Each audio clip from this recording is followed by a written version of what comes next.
చిత్తూరు జిల్లా రాజగోపాల్పురంలో చోరీ జరిగింది. ఎవరూ లేని సమయంలో ఇంట్లోకి చొరబడిన గుర్తు తెలియని మహిళ 10 సవర్ల బంగారం, 500 గ్రాముల వెండి, 50,000 నగదును ఎత్తుకెళ్లింది. బాధితురాలి ఫిర్యాదుతో పోలీసులు కేసు నమోదు చేశారు.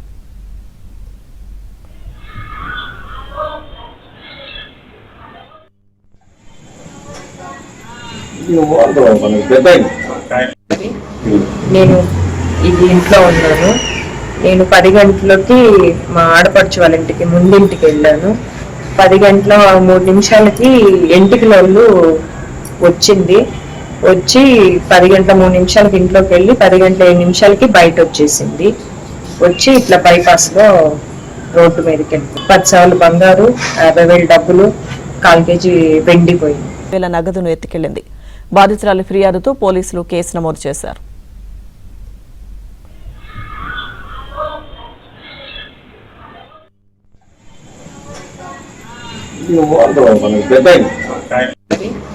నేను ఇది ఇంట్లో ఉన్నాను. నేను 10 గంటలకి మా ఆడపడుచు వాళ్ళ ఇంటికి ముందింటికి వెళ్ళాను. 10 గంటల 3 నిమిషాలకి ఎంటికలోళ్ళు వచ్చింది.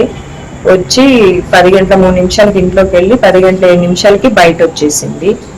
వచ్చి ఇట్లా బైపాస్ లో రోడ్డు మీదకి వెళ్ళి 10 సవర్ల బంగారు, 50,000 డబ్బులు, 1/4 కేజీ వెండి పోయింది.